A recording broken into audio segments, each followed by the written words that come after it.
Chapter 4 Operations. The operations section is the most recognized area of incident management and is involved in tactical operations for reducing immediate hazards, saving lives and property, and establishing situational control. This section involves a broad cross-section of the entire response community on large-scale incidences, which works together as a unit or in combination of disciplines depending on the nature of the incident. NIMS provides the critical framework and guidance to implement the operations section at the scene of any incident, regardless of its size, scope, or complexity. The organization of the operations section depends on a special incident mission requirement and the incident action plan. It may be based on jurisdictional areas, geographic boundaries, functional needs, and other combinations of these. NIMS and the Incident Command System offers the flexibility to apply the appropriate approach developing the operations section with lines of authority and reporting and span of control and common and specific responsibilities at each level.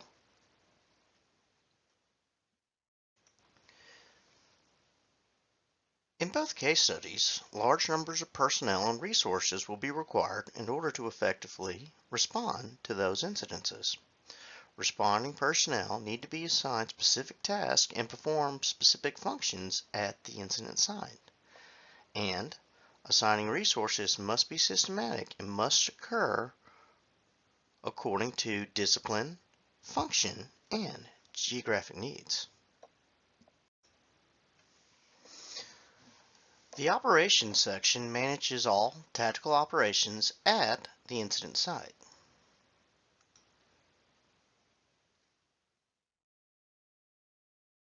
Primary objectives include reducing the immediate hazard, saving lives and property, establishing situational control, and restoring normal conditions.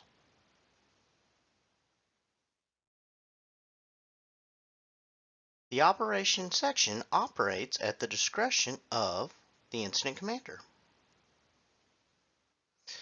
The operations section is composed of the incident command system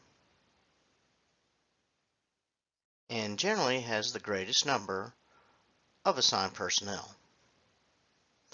The types of agencies included in the operations section typically include your fire, law enforcement, EMS, hospital, public health, public works, as well as private individuals, company, or non-governmental organizations. The way an incident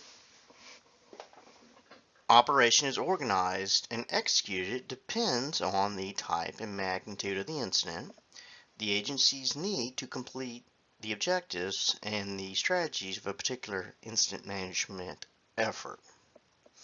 So looking here is a good example of one way to organize your operations section.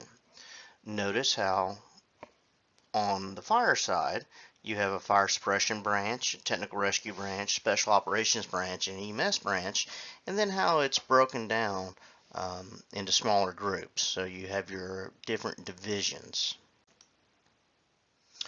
Here's a lovely list of common responsibilities for all personnel in an ICS organization.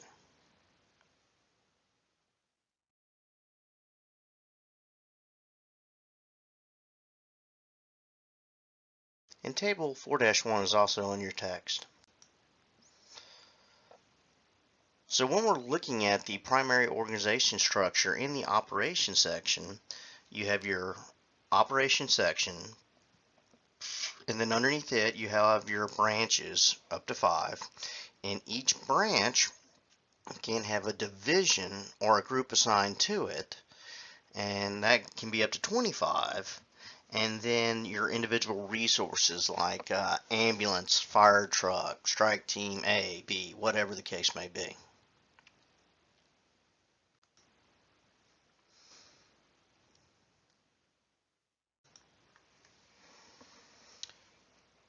Now, the Operations Section Chief is a member of the General Staff and directly manages all the incident tactic activities and implementations of the Incident Action Plan.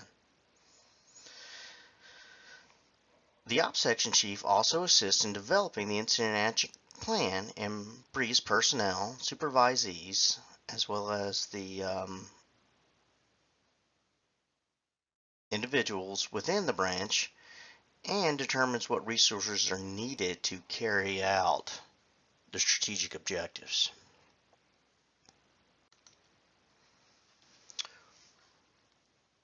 The responsibilities include the following: develop and manage the operations section to accomplish the incident objectives set by the incident commander, develop the incident action plan,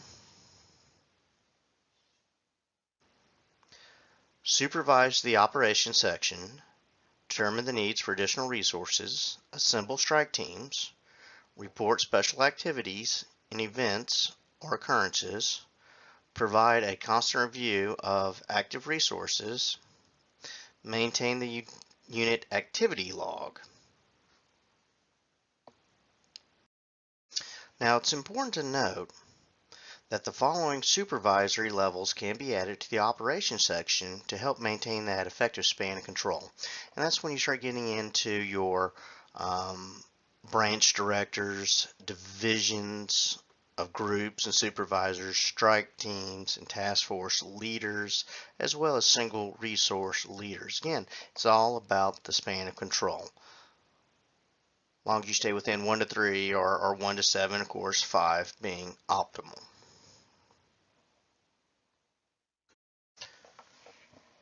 Divisions, groups, resources, and branches.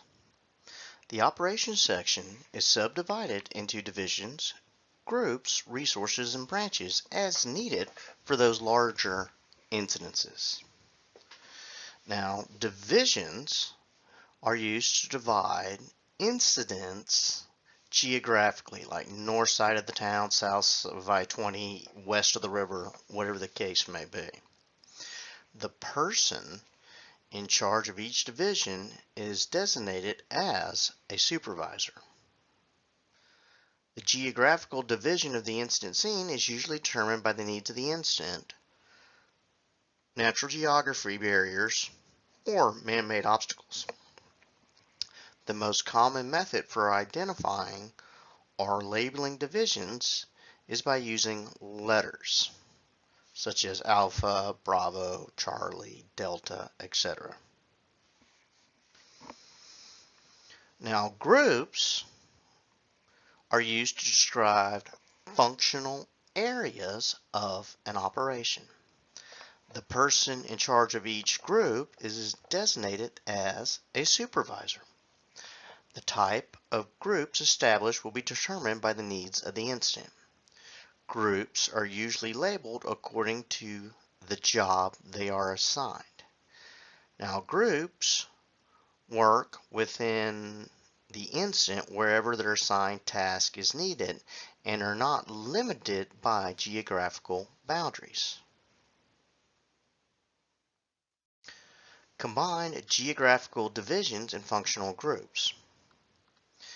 Divisions and groups can be utilized together at an incident because they are at an equal level in the organization.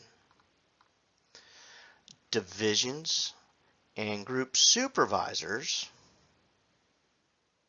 have the unique responsibility beyond their common responsibilities during an incident, including implementation and assigning the incident action plan to appropriate resources, reviewing activities and assignments, coordinating with adjunct groups and divisions, and determining the needs for additional resources.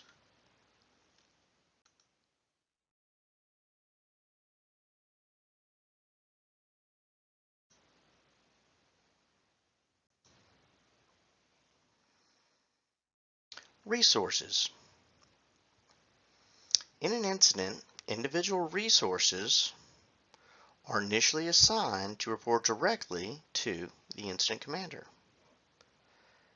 As the incident grows in size, individual resources may be organized and employed to facilitate incident management. Single resources are employed on an individual basis and are focused on specific missions. Task force are any combination of resources assembled to accomplish a specific mission. And a strike team consists of a set number of resources of the same kind and type that operate under a designated leader with common communication among them.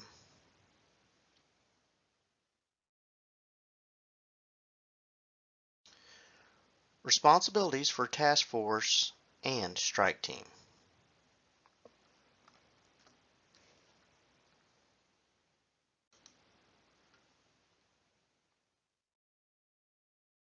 Review assignments. Ensure coordination among adjacent teams and resources. Complete the mission assignments and submit all appropriate paperwork and situation and resource status information.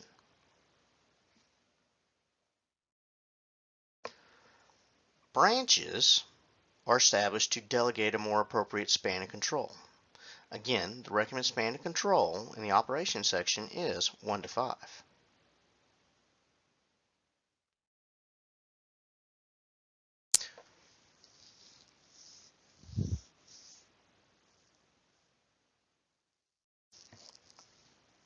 The number of divisions and groups exceeds the recommended span of control, or is one reason why you have more branches, and the nature of the incident calls for more functional branch structures.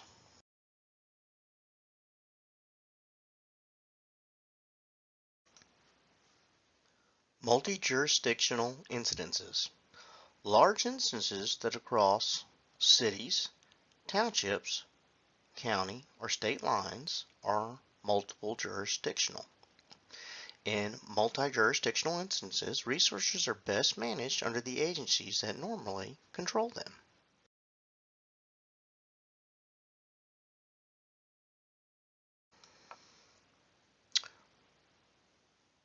Branch directors attend operations section planning meetings, review divisions and group assignments, assign and modify work tasks to divisions and groups, and supervise the operation of the branch.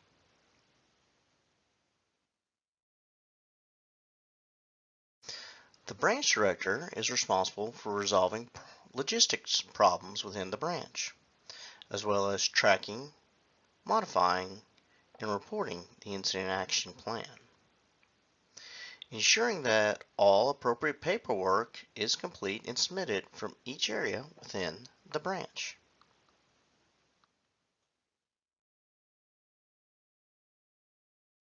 The Air Operations Branch. The Ops section may establish an Air Operations branch to meet the mission requirements in certain situations. When an air operation is requested in an incident, the Ops may delegate an Air Operation Branch Director.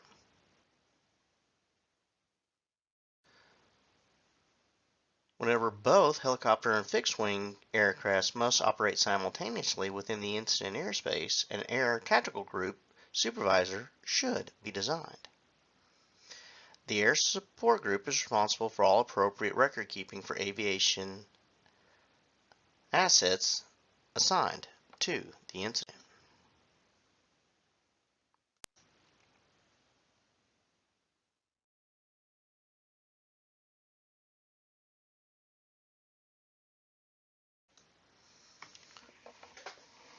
Now, Table 4-A provides a comprehensive set of instructions for managing the operations section from implementation to demobilization. 1. Obtain and assemble information and material necessary to perform the job upon initial activation. 2. Provide for the safety and welfare of the assigned personnel during the entire period of supervision. 3. Establish and maintain positive interpersonal and interagency working relationships. 4. gather information necessary to assist the incident assignments and determine immediate needs and actions. 5. Obtain a briefing from the incident commander, either one-on-one or at the incident management team briefing. 6. Collect information from the outgoing operations section chief, incident commander, or other personnel responsible for the incident prior to your arrival. 7. Evaluate and share information on the operations section and determine what is anticipated for the incident operation based on the expected size, type, and duration of the incident. Evaluate and monitor the current situation. 9. Observe and review current operations to prepare tactics for the next operational period planning meeting. And 10. Periodically evaluate resource status and tactical needs to determine if resources assignments are appropriate. 11. Participate in preparation of the incident action plan. And number 12. Participate in the operational period briefing and emphasize any changes from the written incident action plan. Now, this is just a quick, brief look of the planning P. Now, we will go more in depth in the planning P in another chapter. It's important to understand with the concept of the incident command and the incident action plan that instances often work on a 12-hour or 24-hour period. And for every 24 hours, you're going to have a plan in place in the form of that incident action plan. So while one plan is being enacted, you'll have a planning session going on for that next operational period, and that is known as the planning P. So if we look at it, first you have the incident or event, and then you have your notifications, and the initial response and assignments are done. Then you'll have an incident briefing using your ICS 201 form. And that basically just kind of states your command objectives. And then you'll have your initial incident command or unified command meeting. And with this planning P, a lot of times the smaller sections here are when you have that smaller incident. But as the incident grows in complexity and you get more units and more of those staff positions get put in play, then this planning P becomes more important because you have more people, more resources to manage. So the P goes round and round in a circle. So your incident commanders or unified command, take your pick, or incident commander, unified commanders, I should say, whoever's in charge, will develop or update the objectives. And basically they all get together, they look at what's going on, they have their briefing from the other IC, and then they come up with a new set of objectives or a continuation of objectives. Then they're going to meet with the command and general staff and give them updates. Then you're going to have preparing for your tactical meetings, and this is kind of where your operation folks come into play. And they start thinking, okay, what are we going to need, tactically speaking, to carry this out? Then you're going to have your planning section. I'm going to start preparing for their planning meeting and looking at all the resources that the tactics folks, the operations folks have come up with. They're going to have their planning meeting, and then in that planning meeting, they're looking at saying, okay, this is what tactics operation has. This is the stuff that they're going to need. Do we have the stuff? And then they're going to start putting everything into that incident action plan. So it's going to start assigning all those strike teams, task forces, and resources to their area or mission specific objectives in that incident action plan. And that incident action plan will have radio plan, comm plan, the whole 9 yards. And again, we'll look at incident action plans in a later chapter, but I want to start exposing you to this so it kind of makes sense why we have all these positions going on and what's going on behind the scene. So after your incident action plan has been approved by the incident command or unified command, then you have your operational briefing where the folks in the operation branch, hey, here's your assignments, here's your tasks, who's doing what, radio, comm plan, the whole 9 yards, and then they go forth and do good. Then it starts all over. So you have a new operational period begins, those folks go to work, and then they're executing the plan, and then we're starting all over. So we're going for the next 12 or 24-hour period. So a lot of times it's 24 hours, sometimes 12, not really 8, unless it's maybe like a special event, like a concert or something.